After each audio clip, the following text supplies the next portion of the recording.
Now, tonight, the UN will vote on whether there should be a ceasefire in the war between Israel and Hamas. The vote was postponed last night, and it's believed the US is trying to tone down the wording. This comes as senior Tory MPs put pressure on the government to back an immediate halt to fighting, whilst the chair of the Commons Foreign Affairs Committee, Alicia Kearns, says Israel has gone beyond self-defence. Joining us now is the perfect man to sum this up, military analyst, good friend of mine, Sean Bell. Sean, thanks for coming back on Talk today.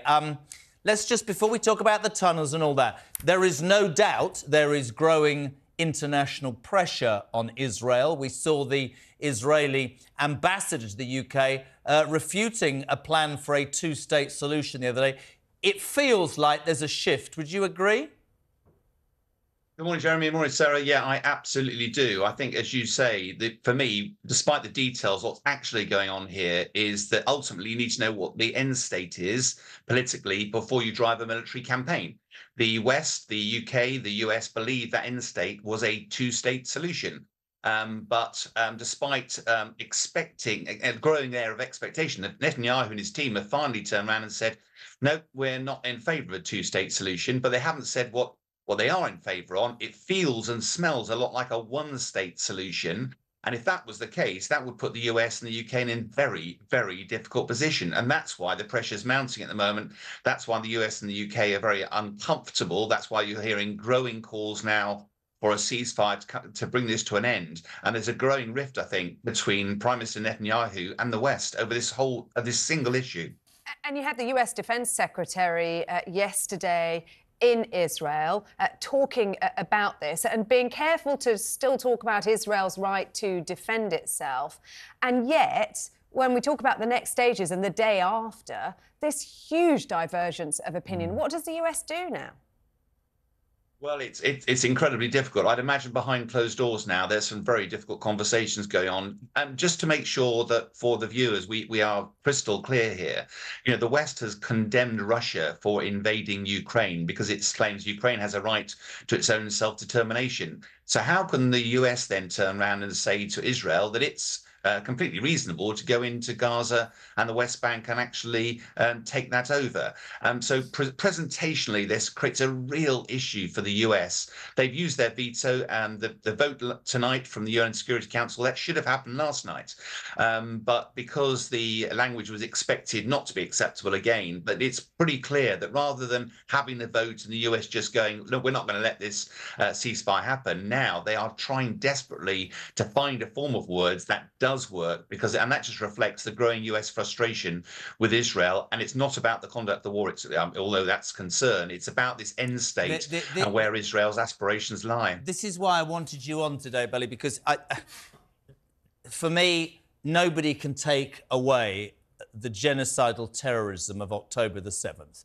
And everybody does not really in any way want to see what's going on, but you end up with different factions. The point here is what happens at the end. Can I bring in the United Nations? You talked about a vote should have been last night. They're turning. Does anybody really care? I mean, here's the thing. Is Netanyahu, who I suspect, if he wasn't at war, would be gone because the Israeli people will blame him for allowing October the 7th to happen on his watch, so to speak? Is this about countries making themselves look and feel better?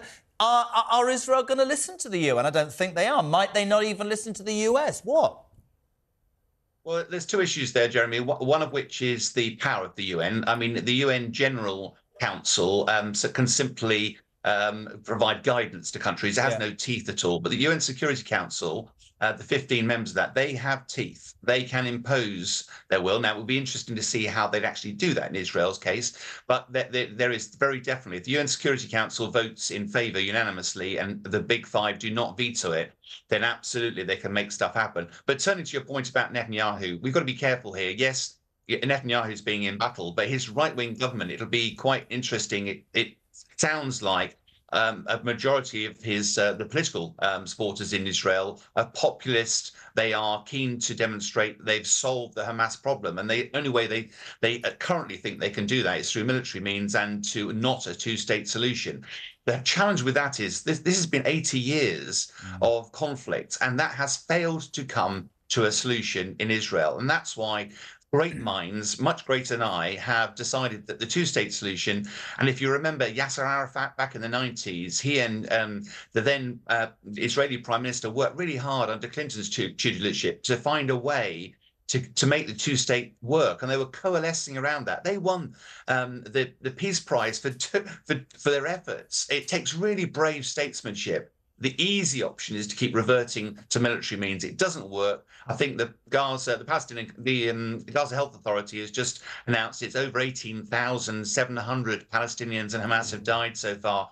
Over 50,000 have been injured. Can I say, because I know I'm sort of a lone voice sometimes, so you're much better at explaining this. I'm not sure how you negotiate with terrorists. If Hamas is they've said it, we want to get rid of all Jews, right? How can you have a two-state solution, or how can you negotiate with people who want to murder you and eradicate you off the face of the earth? Surely that is what Netanyahu and his right-wing populist government will keep saying to the Israeli people, notwithstanding the horror. That's my point. I don't understand how that works.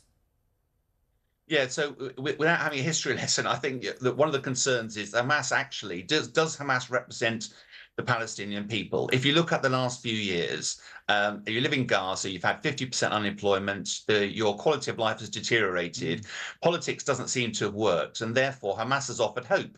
It's offered, let's change the ground rules, let's bring the international community in. What was Hamas's aim by going in and attacking on that fateful day of 7th of October? They're no match for Israel militarily. What they were almost certainly trying to do was bring the international community in to try to solve the plight of the Palestinians. And now nobody's justifying how they went about it. It was an awful event on the 7th of October. But if a ceasefire is called, if Hamas is still alive and they've got hostages, they will almost certainly be able to negotiate a better future for the Palestinians in Gaza and the West Bank. Sure. And ultimately, that's what they're seeking to do.